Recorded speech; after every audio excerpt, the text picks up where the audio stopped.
Ya, transportasi atau aksesibilitas menuju Banyuwangi itu sekarang ini sangat mudah sekali, Pak Yogi. Jadi kalau dari Bali itu bisa ditempuh dengan menggunakan jalur laut dari Selat Bali yaitu Gilimanuk ke Ketapang atau sebaliknya. Tapi selain itu kita juga hampir memiliki semua transportasi yang dari luar Banyuwangi menuju ke kota Banyuwangi. Kita memiliki Bandara Banyuwangi, kita juga memiliki stasiun kereta api yang hampir setiap hari itu ada jadwal kereta menuju ke Surabaya, ke Jogja, ke Purwokerto. Namun sekarang ini yang paling jauh hanya sejauh Purwokerto.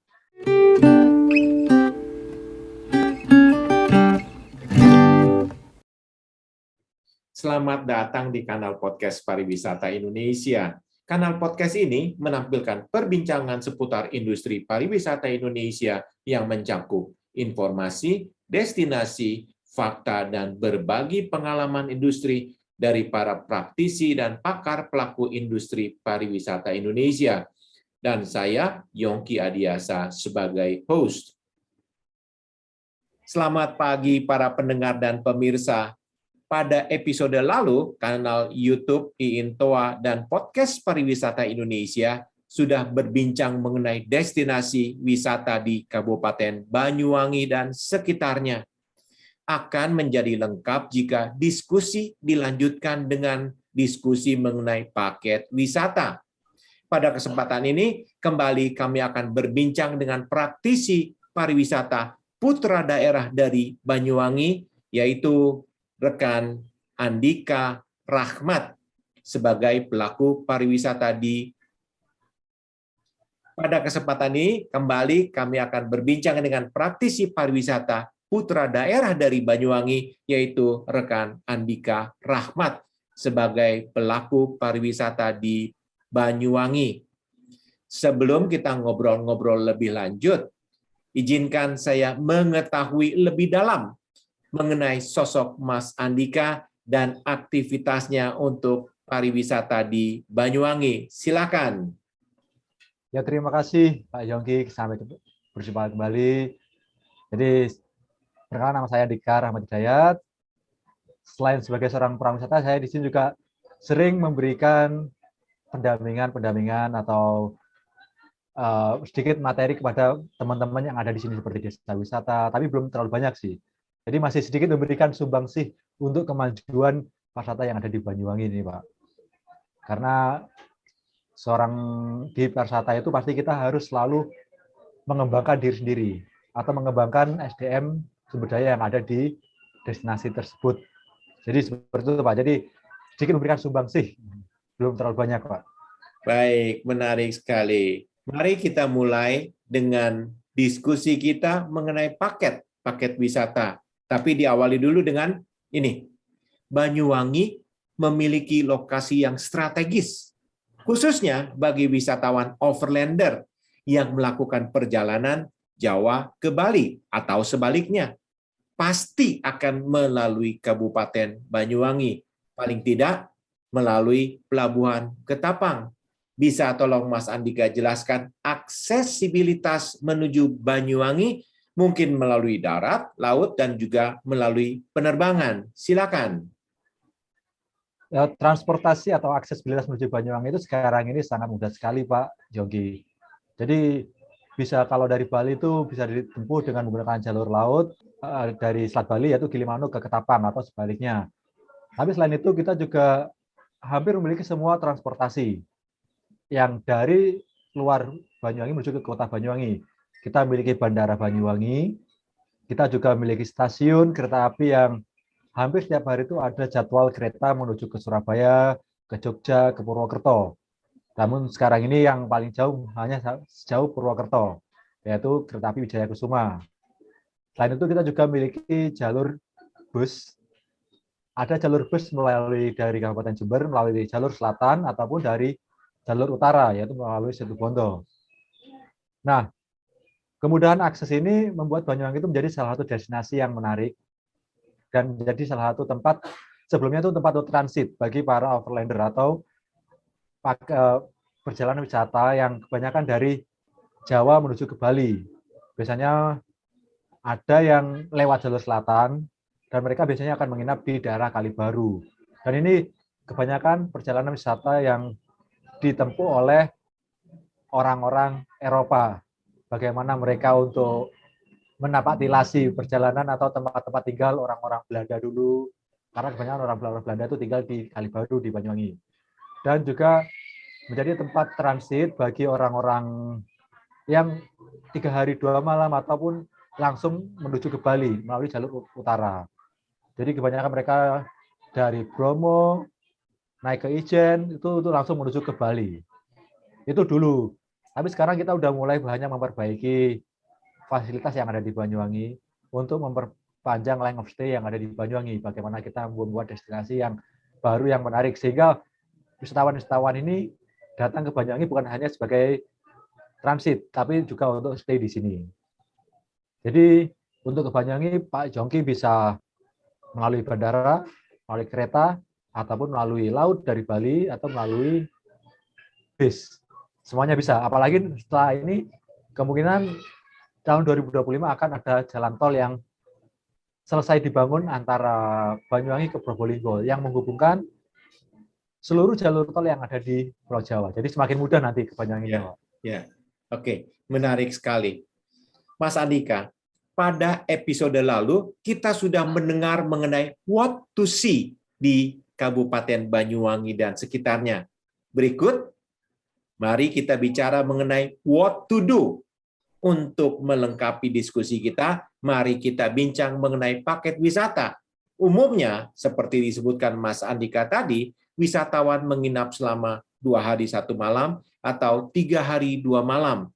Silakan Mas Andika jelaskan mengenai paket wisata yang menjadi daya tarik utama.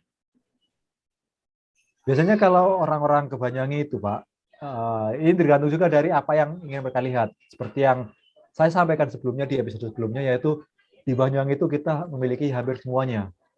Dan kebanyakan wisatawan itu ada yang mengambil paket 3 hari 2 malam. Jika yang menggunakan pesawat, mereka akan tiba di pagi hari di Banyuwangi. Dan ketika mereka tiba di pagi hari, biasanya yang mereka pertama lakukan yaitu yang pasti sarapan. Karena kebanyakan yang dari Jakarta itu mereka berangkatnya jam 3 subuh dari rumah udah tanpa sarapan. Jadi sarapan dengan menu khas Banyuwangi, baru setelah itu kita akan menuju ke daerah Banyuwangi Selatan. Karena bandara kita itu lumayan ada di selatan kota Banyuwangi. Satu hari kita ambil misalkan Jawatan Menculuk, terus ke Pulau Merah, ke Pantai Mustika, terus setelah itu kita akan check-in ke hotel. Bisa juga misalkan nggak mau ke Pantai Pulau Merah, bisa kita ambil yaitu paket wisata yang ada di Alas Purwo. Jadi setelah turun dari pesawat, sarapan, kita menuju ke Alas Purwo berkunjung ke sana. Bisa juga berkunjung ke Muncar, Pelabuhan Ikan Muncar. Baru setelah 1 hari berkunjung di Alas Purwo, Muncar, atau kawasan Teluk Pangpang, atau di Pulau Merah, kita kembali ke hotel. Ini untuk hari pertamanya. Jadi memang tensinya itu tidak terlalu naik, Pak. Baru setelah itu, ketika malam hari kita naik ke Ijen, kita biasanya berangkat itu dini hari. Karena Kawah Ijen sendiri itu bagus-bagusnya juga pada waktu hari. Bagaimana transisi ketika gelap ke mulai ada matahari itu adalah salah satu yang indah di Kawah Ijen, Pak.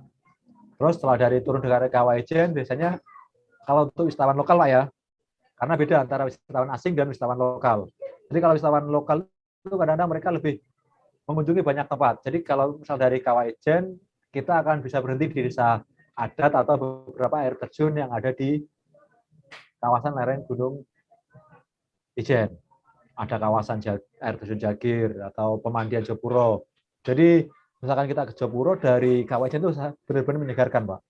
Setelah kita capek-capek naik Kawah Ijen, badan kita panas, turun ke Jopuro kita mandi air mineral nanti di sana nanti. Jadi kalau Pak Jongki di Jakarta itu minum air mineral, kita di sini mandinya pakai air mineral ini, Pak. Biasanya dari Kawah Ijen kita akan menuju ke Baluran untuk menurunkan tensi. Jadi ketika tensi kita naik, ketika perjalanan pendakian yang melelahkan, kita santai-santai. Bisa di Bangsering Underwater, bisa juga di Baluran, bisa juga di Pantai Watu Dodol. Kadang-kadang kalau ada yang lebih ekstrim lagi, kita nyebrang ke Pulau Tabuan langsung.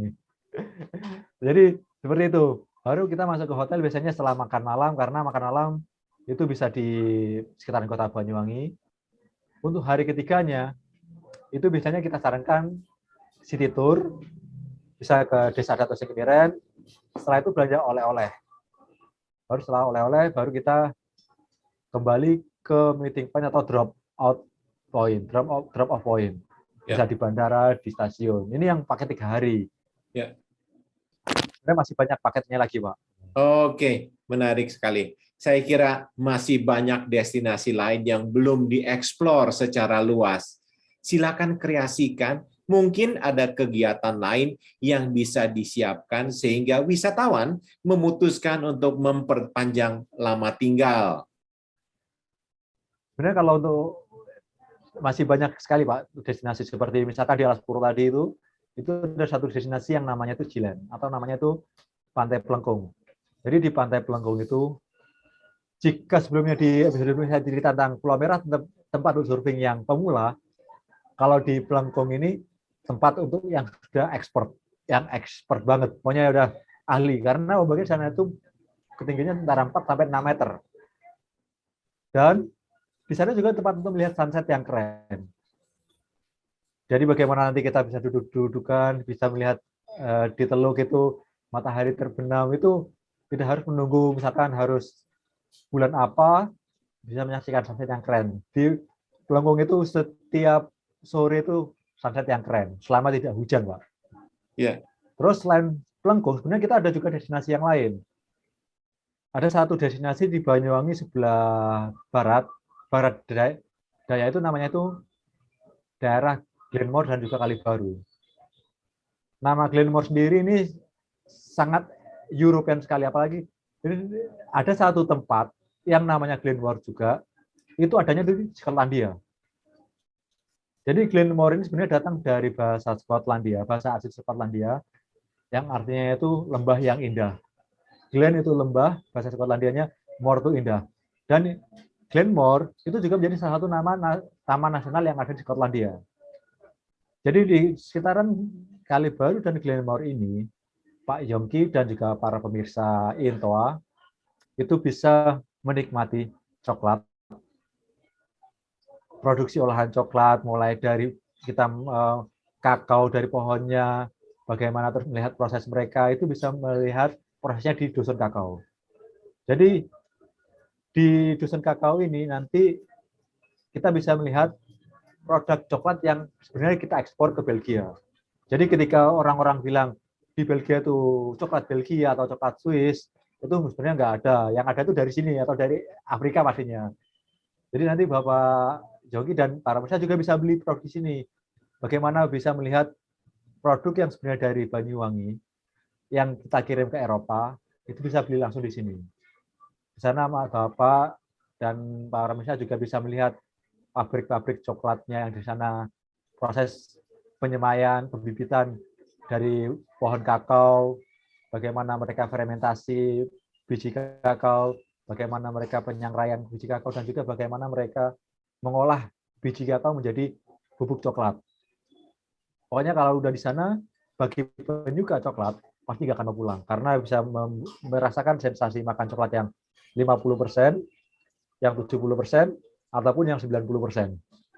Bahkan yang asli coklat 100% bisa didapatkan di sana nanti. Menarik sekali.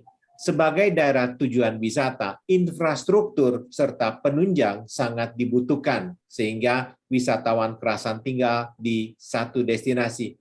Bagaimana dengan fasilitas akomodasi di kota Banyuwangi atau sekitarnya?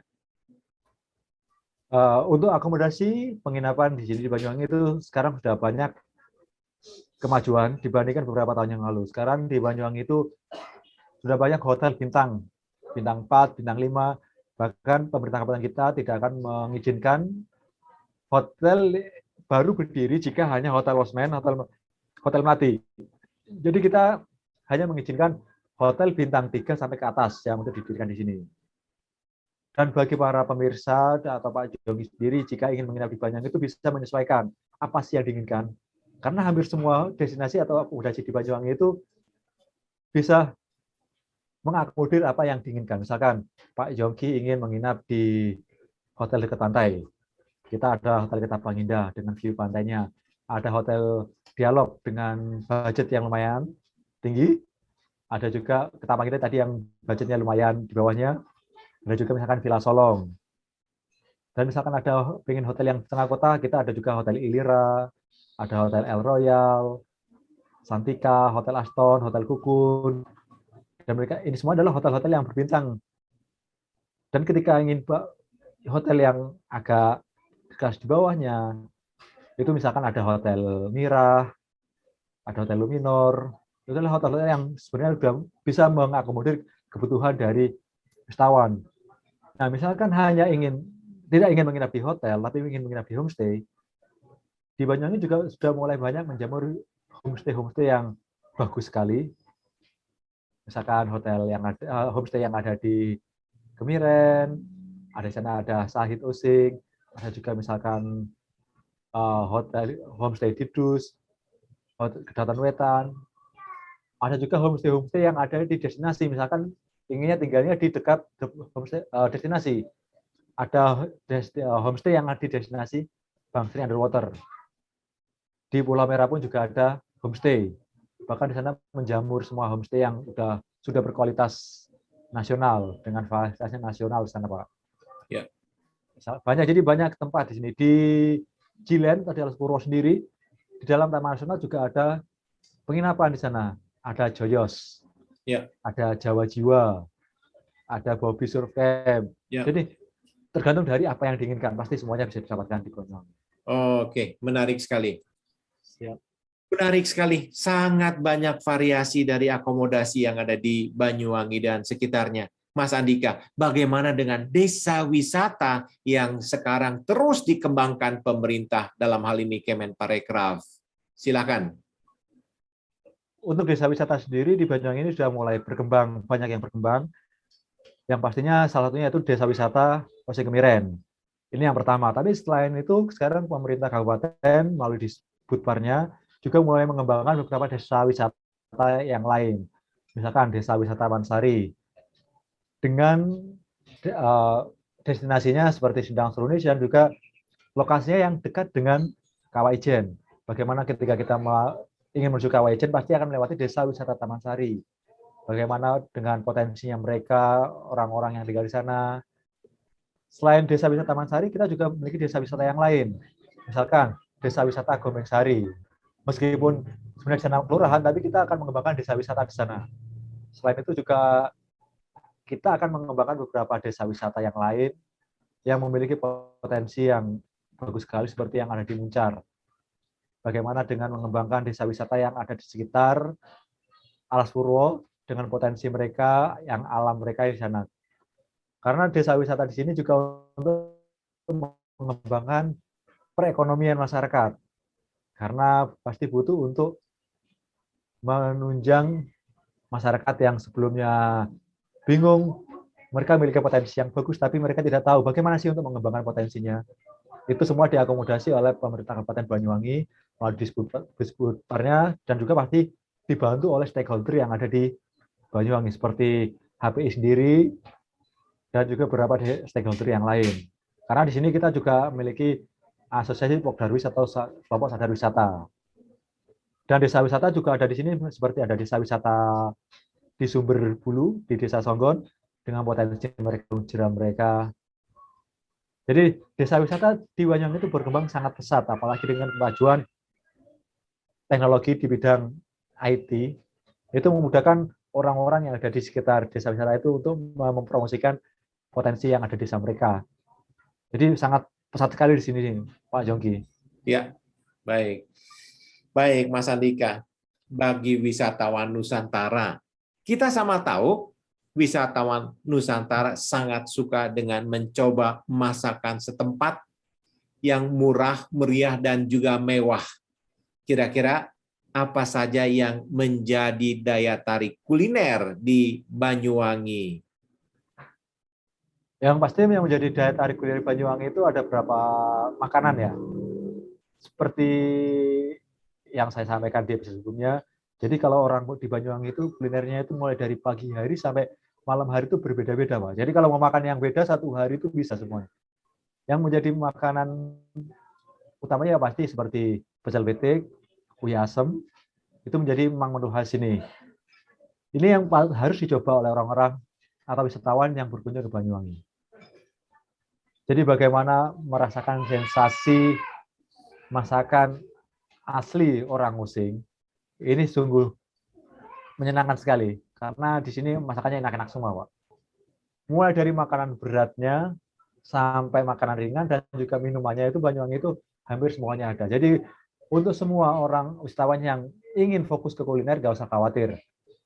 Semuanya bisa didapatkan di sini. Ya. Dan ini mungkin hanya bisa, sensasinya itu enak di Banyuwangi saja, karena di Banyuwangi ada satu bahan utama sambalnya itu yang tidak bisa ditemukan di tempat lain. Mungkin jarang ditemukan. Yaitu tomat ranti. Jadi tomat yang bentuknya seperti labu pumpkin, itu labu yang untuk Halloween itu tumbuh suburnya hanya di Banyuwangi. Ini yang bikin sambal tempong ini unik sekali, Pak, di sini, Pak. Oke. Jadi itu kalau mau makan pagi hari sampai malam hari itu bisa beda-beda semuanya. Oke. Mau yang pedas, mau yang manis, mau yang gurih, renyah itu ada semua di sini. Jadi nggak usah khawatir kalau mau kuliner sini. Baik, menarik sekali. Bagaimana dengan fasilitas belanja? Silakan diceritakan mengenai pusat oleh-oleh jika ada. Kalau pusat oleh-oleh di Banyuwangi ini juga semakin berkembang dengan semaraknya peningkatan pariwisata yang ada di Banyuwangi. Kita sekarang sudah mulai menjamur beberapa pusat oleh-oleh, pusat oleh-oleh baju, kaos maupun makanan khas di Banyuwangi sekarang sudah menjamur.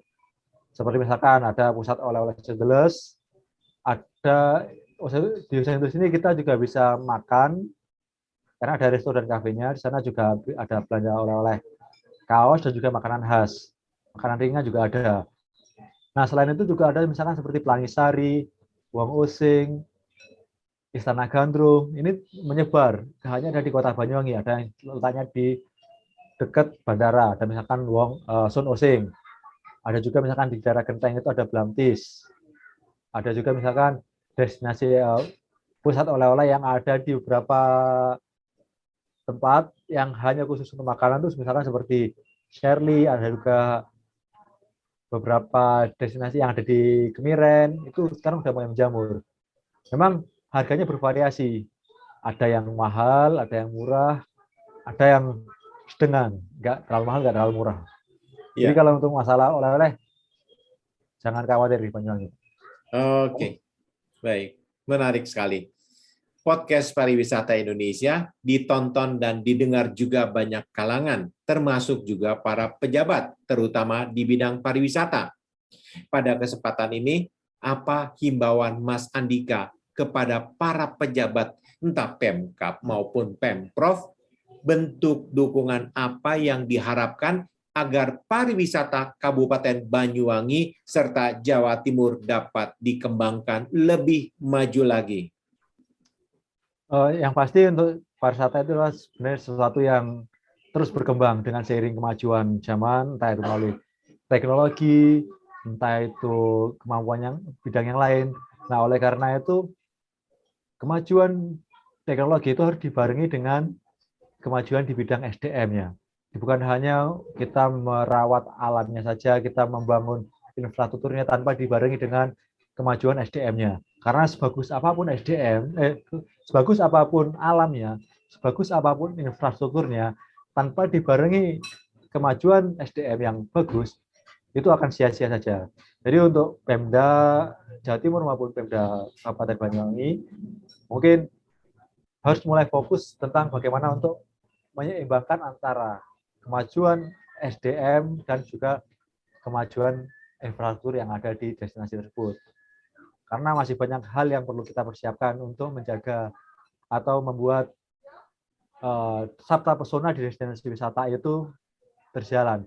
Karena keamanan juga tidak akan mampu terwujud jika tidak dibarengi dengan SDM yang bagus. Ya. Jadi intinya SDM yang bagus untuk menopang pariwisata yang maju itu adalah salah satu hal yang kita butuhkan, Pak Jonggi. Baik, luar biasa. Baru saja Mas Andika membeberkan daya tarik paket wisata Kabupaten Banyuwangi dan sekitarnya. Terima kasih sudah bersedia meluangkan waktunya dan berbagi bersama podcast Pariwisata Indonesia. Salam saya untuk Bapak M. Bramuda Yanuarto atau Pak Bram, Kadis Budpar Banyuwangi.